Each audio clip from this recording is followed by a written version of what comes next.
Jika orang-orang sufi itu zaman di rumah ya nyaman ibadah, nanti ketika di masjid dia nyaman ibadah, ketika di Ka'bah dia nyaman ibadah, keluar dari Ka'bah lagi ya ibadah, orang malah bar haji, ibadah enak ya ning Ka'bah, ning Jawa enak kabeh. Lha apa pangerane ganti? Utek kok elek. Apa pangerane apa? Pangeran sing ning Ka'bah mek sing dibidukane padha, paham nggih? Toh? Padha. Jadi nek malah ngono malah membeda-bedakan. Jadi sampai di soal memang kita secara syariat harus ke Mekah haji. Tapi setelah di Mekah ya pangerane Ka'bah ya Allah ning Indonesia nggih napa? Ini sama ibadah sama nyamannya. Cuma memang enggak mungkin secara syariat haji kok ngubungi langgar berdoa niku ora mungkin. Ya sudah gitu. Engko kenaan panitiane dikomersialno.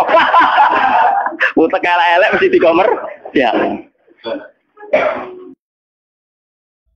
Andaikan cara iman sampean itu punya nurul basirah, punya mata hati. Jadi ku iman diwujudillah. Iman bahwa yang wujud itu Allah, yang wujud hakiki itu apa? Allah. La ra'aital akhirata aqraba ilaika. Kamu akan melihat akhirat itu dekat sekali. Enggak usah kamu menuju akhirat. Kalau akhirat misalnya saya nanti nunggu mati itu kan kesuwen. Misalnya mata itu sudah engkas, tapi kok ngenteni ning alam barzah, alam kuburan. Ngenteni akhiratnya, ngenteni barang-barang ruhin dan sebagainya kan napa kesu? Dan saya kalau ingin mendapat nikmat surga itu nanti juga kesuwen. Kalau saya takut neraka nanti juga nopo. Ilmu yang dipakai orang hakikat itu begini misalnya. Surga itu kan bukti ridho Allah.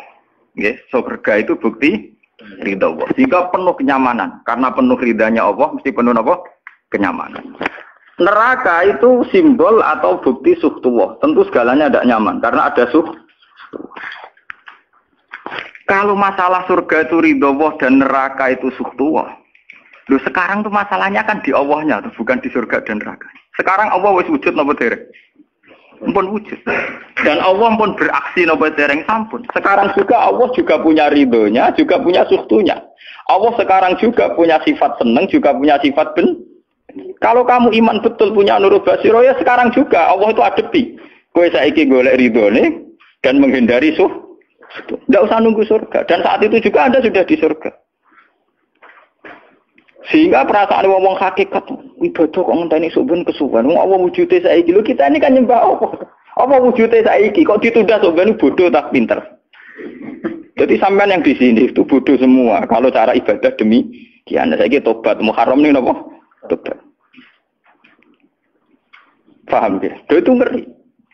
Kalau balik ini balik. Kalau surga bukan berarti terus gini, Gus berarti surga yang kayak gambaran di hadis di kitab-kitab berarti tidak ada. Yang bilang tidak ada itu siapa? Wong kayak sampean itu sing ora ono terus. Sing ora ono iku pamahaman, dadi utekem sing ora ono iku ora kok masalah swarga dan apa. Lho coba, surga itu kan bukti ridho Allah, neraka suhtullah. Allah kan sekarang sudah wujud toh. Wujudnya Allah nunggu surga apa enggak? Enggak kan. Dan ridho Allah itu sekarang juga terjadi. Suhtullah juga sekarang juga. Mbok buru sekarang, mbok dicari sekarang. Ridho Allah mbok dicari sekarang. Yaitu seperti doa-doanya Satul Qadir, ilahi ridhoka matlubi. Ilahi anta maksudi wa ridhoka apa? Matlubi. Ya karena ya ilahi.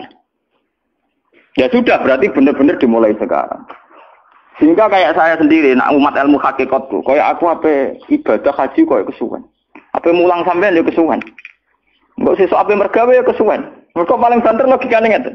Misalnya saya dari rumah, semula Mustafa Ruhin goblok-goblok namno ibadah. Iku kesuwen. Kesuwene ngeten. Engko mulang ning Ruhin wis kasil mulang ya golek ridane Allah. Padahal mulai saya niat juga sono ridane Allah. Saya melangkahkan kaki ya wis ana Allah sono ridane. Sehingga mulane Kanjeng Nabi ngendikan niatul mukmin khairun amalihi. Wis niat tok wis amal mergo kontrake sampai pangeran sing wujud terus. Setiap detik, setiap saat, setiap khotwah, setiap langkah wis kontrake apa terus. Jadi ya misalnya rasido lah ya apa-apa, apa mulang rugen rasido ya apa-apa, apa ngekek dhewe rugen rasido ya apa-apa. Mulane cara Kanjeng Nabi wong niat apik rasido tetep ganjaran mergo kontrake sampai pangeran Allah ya wis wujud.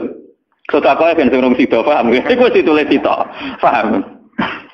Ben sampean ngerti sirine hadis kenapa niat saja ditulis ganjaran karena niat itu artinya orang sudah mengkontrakkan diri, mengikat diri dengan Allah yang setiap saat wujud juga dan saat itu juga wujud. Jadi kamane kados kula misalnya kepengin haji. Gusti berhubung haji perintah jenengan nggih kula kepengin. Tapi saya sekarang juga mulai ibadah. Nggih, mulai napa? Ibadah karena saya tahu golek haji ya ridane Allah. Sekarang juga ya ridane Allah. Dari ridane Allah dalam konteks sekarang mungkin saya ngajar. Mungkin apa Ruhin nyabari melarat dan mungkin terus begitu itu ada terus. Ujung-ujungnya kapan suga kapan sedekah. Kapan sedekah diridani pangeran kan begitu. Lah zaman ke melarat ya ono carane diridani pangeran, sabar ngempet. Mau sono juga. Jadi rasa kesusu paham kan. Berarti itu memang begitu. Orang hakikat tuh enggak pernah kesusu. Itu jenenge wal asri demi waktu. Jadi semua waktu itu padat dengan amal. Mergo zaman kiri untuk ridane Allah lewat jalur sabar. Zaman suka untuk ridane Allah lewat jalur sedekah ikhlas.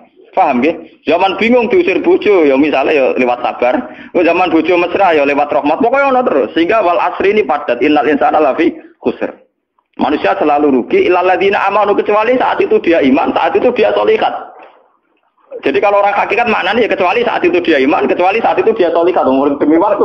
Demi waktu ngenteni sampean kan terlambat paham nggih? Iku nak oleh maknane wong napa? Hakikat. Dan itu rumah saku lebih cerdas. Karena dari awal ilmu hakikat dianggap kastanya di atas napa? Syariat. Jadi sampean malah enak. Jangan ngaji mek kula enak. Dadi mulai omah wis ibadah. Delek-delek kok bojo ben iso ngaji wis mulai ibadah. Enggak apa-apa. Menghindari kebatilan demi barang hak itu ya. Itu sudah bagian dari. Menarik sampean terima sampean. Sak kula mawon niku wis biasa. Jadi Gus kok amen lunga-lunga. Lah terus piye hukume ku piye? Ya hukum. Lha kalau dia cerita. Kiai Arwani top-top kiai. Kiai Quran top-top rak Kiai Arwani. Ini bapak menangi Arwani melarat. Itu kalau beliau ngajar di rumah. Jadi sempat beliau itu ngajar di rumah. Itu kalau bunyainya itu agak kereng.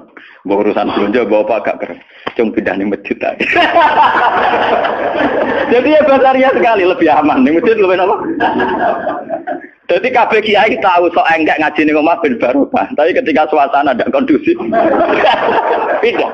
Momennya ditambah mertua barang dunia. Bojo tok wis problem. Momennya tambah mertua tambah IP. Mulane mubalek ku PD-PD mergo pidatone ora ning area terlarang. Tambah PD mergo ora konangan. Ning areane dhewe bar. Dia nak gadah bojo kudu sakinah mawaddah rahmah dari bojone men campet.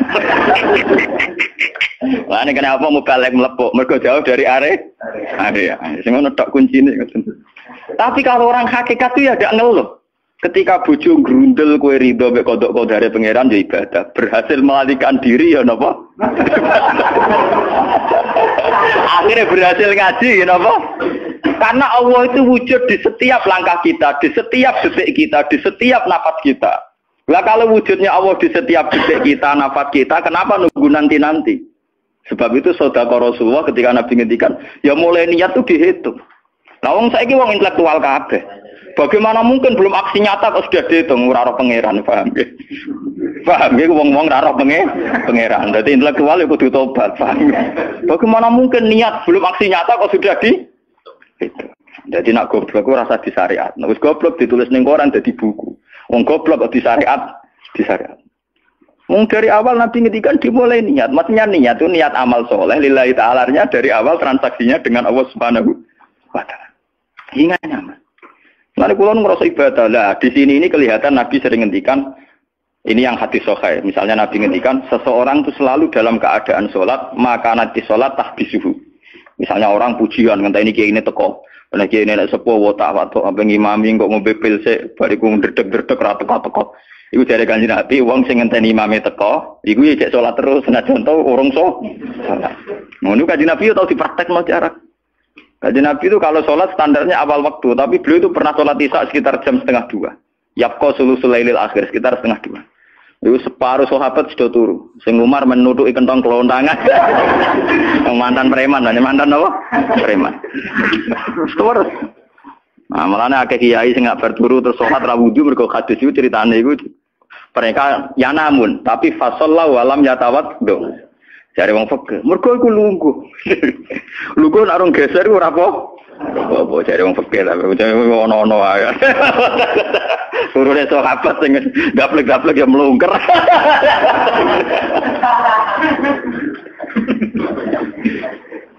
Nek Kanjeng Nabi rawuh santai.